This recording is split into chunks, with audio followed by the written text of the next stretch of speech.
Okay, so KJ Smith did a recent interview with Essence, and I will leave a link to this, pretty emotional article in the comment section below.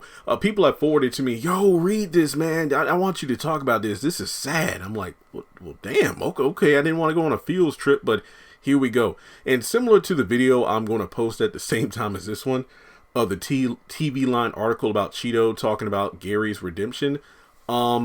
I have not read this article. I've only read that one snippet about her crying on an air mattress to now living her dreams, but I wanted to be raw and vulnerable when I read this and be in real time. So here we go. Headline: KJ Smith went from crying on an air mattress to living the life of her dreams with the man of her dreams. With a new role, another season of Sistas on the way, and plans to meet fiancé Sky Black at the altar this year. They're going to get married this year. The actress couldn't be more grateful. This year, 2022, is KJ Smith's year. The actress, who many people know from her star-making turn as Andy in Sistas, is celebrating the show being renewed for its fourth season. So I do feel like this interview took place either late 2021 or at the beginning of January before Sistas came back. She also has a new recurring role on the second season of Power Book 3, Raising Kanan. I don't know. She's also engaged, set to wed fellow actor Sky Black this year. I just feel amazing all the time. I just feel like, wow, this is my life. There was one day where I was just crying on an air mattress, and now I'm living the life of my dreams. That day wasn't that long ago. The star moved from Tallahassee to Los Angeles with high hopes years ago. She struggled early on to find opportunities, working retail to have a consistent check. Man, struggle. I was getting told no every day, noting that she was attending auditions in a t-shirt and jeans with a thick Floridian accent in tow. The more no's she heard, the more resentful she became, which inevitably turned into sadness. Man, for me, it's bitterness. Hindsight being 2020, I was impatient, I was entitled, I was dissatisfied, I was ungrateful.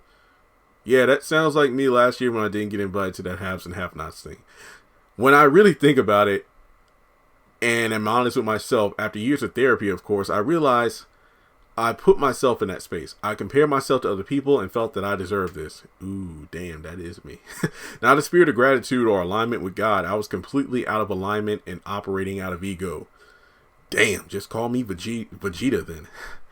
To get herself out of that space, she had to do the work. A good friend who was also a therapist booked her a one-way ticket back to Florida. She wanted Smith to take some time to reevaluate her intentions and learn to focus her feelings instead of what happened in the past or where she thought she deserved to be in the future.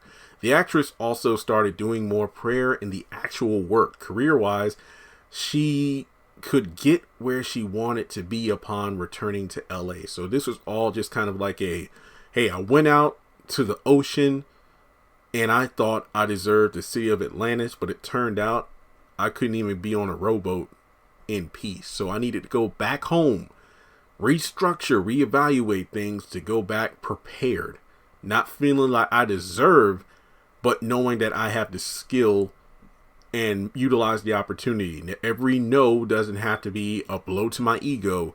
It's just a no that brings me closer to a yes. That's just my personal evaluation of what I read there. She goes on to say, when you're coming from a place of love and not ego, great things are going to happen. But when you're on the surface and you're focused on surface level things, I couldn't function. I had to dig deep and find my true worth and true self to come out of that depression. When she did, doors opened, not only with work, but also with love. She met Sky during the pandemic as they filmed Sistas Season 2. His energy, it was something so palpable about it. It was just taken aback. I was just taken aback. Throughout shooting, they would gravitate towards each other, but they kept it professional out of concern over a no fraternization policy. That's my own personal policy. Don't date coworkers. Still, their co-stars could tell they had chemistry. They were like, ooh, that boy Sky, like him some KJ. I just felt like a kid again. It was butterflies. It was all those things we honestly didn't feel comfortable acting on because of the rules. How long do those rules keep effect? I mean, there have been plenty of couples at Tyler Perry shows that have ended up together and married or engaged. When he booked a new series and finished his time on Sistas, she hit him up in his DMs to congratulate him. They exchanged numbers, and in no time after she told him she preferred to talk rather than text, they would find themselves on the phone for hours. The two eventually agreed to meet up. We were really limited during the early pandemic, so I thought we were just going to grab some coffee and go sit in the park, she says on their first date. Aww. This man showed up with a big picnic basket and a cooler full of all the things that I talked about that I liked on the phone. She expected little because the dating scene hadn't shown her much different, but Black exceeded her expectations and showed her he was serious about getting to know her and only her. I guess that's what I need to find a woman. A picnic basket. He handed me his phone and said, "Here, you decide the music." The phone was open, no passcode. He just handed it to me. I had his phone for an hour and a half. No messages came in. I kept looking at him like, "You're just going to give me your phone like that?" She adds, "All these things were just so different than anything I'd ever experienced. I've dated and been in relationships, but it was these things that showed me he cared and was considering me and was mindful of me." That's amazing. They were in a time of their lives where they were ready for love, and they found it with each other, all while managing to keep quiet about it. So much so when people would see them together in public and take their picture, posting on social media, Williams' publicist would reach out to politely ask fans to remove them. Williams' publicist? Okay. We hadn't even told Tyler yet, she said when they eventually told him. He gave them his blessing soon after they chose to go public, doing so last September. While initially nervous about having to deal with the negativity, the vast majority of people have been rooting loudly for the couple. The cheers reached an all-time high as their engagement was shared on Christmas Day last year. Smith was certainly feeling the love. She also feeling all the gratitude she initially didn't have when she was trying to make ends meet in her early years in LA. With a new role, the continued success of Sistas, and a wedding on the way, she couldn't be happier. She also is thankful that the lessons she learned while at her lowest helped her get to this point. It was really sad, but if I would have quit, I wouldn't be here.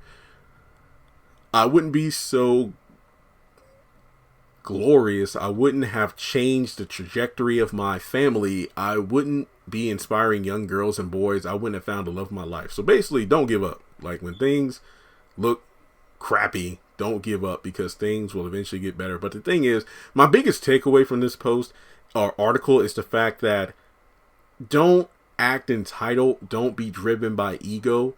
Just reevaluate why you're doing what you're doing. Well, reevaluate what you're doing, why you're doing it. Stay aligned with God, because you got to have your mind, body, spirit, and soul in the right place. You got to be like perfectly in tune with yourself in order for doors to open, opportunity to arise. And if you find love along the way, then it happens. And fellas, make sure you get picnic baskets. I sure as hell will buy one. So this was a great read. Hell, I'm not going to lie. I feel inspired. Kind of, sort of. I'm not really trying to be an actor, so I'm trying to figure out how this relates to me getting a house and getting 1 million subscribers here on YouTube, but I will figure it out. But like I said before, if you want to read this full article, I will leave a link in the comment section below. Like I said, this was a great read, and I feel like I'm looking forward to this wedding as much as I am the upcoming Zatima series. Best of luck in the upcoming projects, both Sky and KJ. I wish you two nothing but the best. I feel like the only quote-unquote negativity that could have come from them announcing their relationship, the engagement, were the people who were upset that they lost their chance of getting with her. So again, congratulations. And with that being said, let me know your thoughts in the comment section below. Hit the thumbs up button to show you like the video. Hit subscribe as we close in on 200,000 subscribers here on the channel. Follow me on social media. Links are in the description below. Hit that bell icon and select all. That way you don't miss out when I post content on the channel. And if you would like to donate, feel free to do so on PayPal or Cash App.